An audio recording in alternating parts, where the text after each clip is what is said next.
Keisha Monroe shuffled fabric swatches across a cramped desk in the bustling studio of Luxe Couture, the air thick with the scent of silk and ambition. At 23, her quick hands sorted colors for designers who barely glanced her way, her faded jeans and thrift store blouse, a stark contrast to the runway-ready staff of New York's premier fashion house. Tonight, February 25, 2025, she was just another intern, fetching coffee, pinning hems, and dodging the sharp tongue of Julian Voss, the creative director. "Monroe, your taste is as cheap as your shoes," he sneered from his glass-walled office, his tailored suit gleaming as staff giggled. Keisha kept her head down, her sketches hidden in a notebook, her dreams buried under their disdain. But tonight, a letter waited at home, a key to a future they'd never imagined. Exhausted, Keisha unlocked her tiny Harlem apartment, the faint rumble of the subway vibrating through the walls. She dropped her bag on the table, a scratched hand-me-down, when an envelope caught her eye. No stamp, just her name in neat script. Curiosity trumped fatigue as she tore it open. Inside were 2 sheets, a legal document, dense with figures, and a handwritten note. Her heart skipped as she read, "Keisha, my brightest spark, it's yours to claim. Uncle Ray, Raymond Monroe, her reclusive uncle who died last month, had left her something."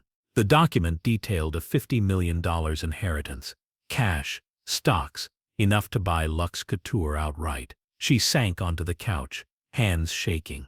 This wasn't just money, it was power. Sleep evaded Keisha as the will glowed under a dim lamp, its promise sinking in. Uncle Ray had been a mystery, a quiet man who'd built a fortune in real estate, visiting her family with cryptic advice. "Dream big but hide your light till it's time." She'd grown up sketching dresses on napkins, inspired by his tales of hustle, but never knew his wealth scale. He'd watched her struggle at Luxe, her internship, a test of grit, and now he'd handed her the means to rise. She remembered Julian's latest jab, "Stick to coffee." Monroe and anger flared. Her notebook of designs, dismissed by him, held her true worth. She clutched the will, resolve igniting. Tomorrow she'd turn their laughter to silence. Morning light pierced New York's haze as Keisha prepared for work. She skipped her usual jeans, opting for a jacket, the will tucked in her bag. At Luxe Couture, the day buzzed with Julian's ego. He mocked her blouse in front of a client, his voice cutting through the studio. "Fashion's not for you, darling," he smirked, staff snickering. Keisha held her tongue, her plan forming. She'd called a broker that morning, quietly buying Luxe shares with Ray's fortune, aiming for control. A shareholders' meeting loomed tonight, her moment. She moved through her tasks, pinning fabrics, fetching thread, but her mind raced. Each insult sharpened her focus. As dusk fell, she paused in the break room, splashing water on her face. "For you, Uncle Ray," she whispered. It was time. The shareholders' meeting convened in Luxe Couture's opulent boardroom, a cathedral of marble and glass overlooking the city. Julian stood at the head, his suit pristine, pitching a new line to the council. 6 men and 4 women in designer wear. "My vision will triple profits," he boasted, smirking at their nods. Keisha slipped in, unnoticed, her bag slung over her shoulder. She watched Julian mock her from afar, waving a sketch she'd dropped with a laugh. The room hummed with their plans to keep Luxe elitist, oblivious to her presence. As Julian wrapped up, she stepped forward, her voice slicing through. "Not so fast." Heads turned, confusion morphing into smirks. Julian grinned. "What's this, Monroe? Delivering mail now?" Keisha didn't flinch. She pulled the will and stock certificates from her bag, unfolding them with deliberate calm, and placed them on the table. "I read these," she said, her tone steady. Julian snatched them up, his smirk fading as he scanned the text. Silence fell, broken only by the hum of the city beyond. "This says you own 51% of Luxe Couture," he choked, face paling. "You bought us out?" Keisha nodded. "With Uncle Ray's money. It's mine now."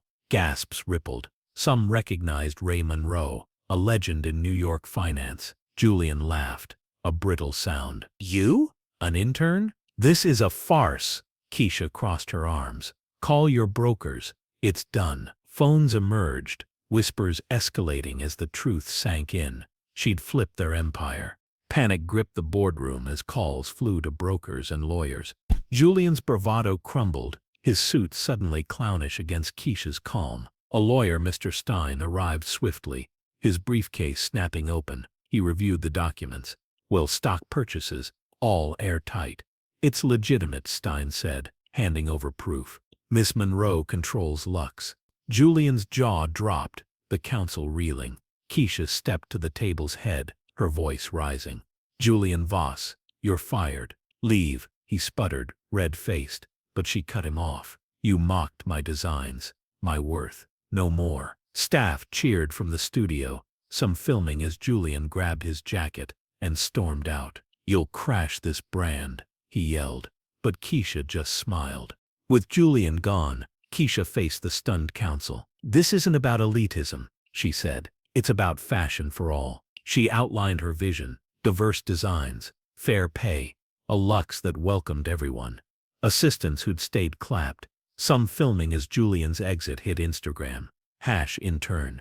Queen trending fast. Clients lingered in the showroom, drawn by the buzz, and Keisha let them stay. Watch us evolve, she told them, handing Stein the papers to secure her claim. She stayed late, sketching her first collection. Bold, inclusive, hers. The staff rallied, a team reborn. She wasn't just their boss, she was their spark. Days later, Luxe Couture pulsed with change. Keisha fired 2 execs tied to Julian's clique, promoting interns she'd mentored, outsiders like her. She hung Ray's photo in the lobby, a nod to his faith. The studio unveiled her collection, vibrant dresses, street-inspired couture to rave reviews. Runways booked out, influencers buzzing, sales spiked overnight. Instagram lit up with #Luxe Reborn. Clips of her takeover going viral. Web reporters swarmed, but Keisha kept it real. This is for the unseen. She opened workshops for local designers, tearing down Luxe's ivory tower. The empire she'd claimed now shone, a testament to what vision could do when given wings. Weeks later, Keisha stood by her office window, New York's skyline glittering beyond. The studio hummed with life, diverse voices sketching, racks brimming with her designs, a warmth Julian never allowed. She'd kept Ray's dream alive, turning Luxe into a beacon of inclusion. Julian had emailed, begging for a role, blacklisted after his fall, but Keisha deleted it. She didn't need him. From an intern pinning hems to the queen of Luxe, she'd proven her worth. As she traced Ray's name on the photo, Keisha smiled. The fashion world had laughed at her, but now they applauded. Her brand, her rules, her legacy.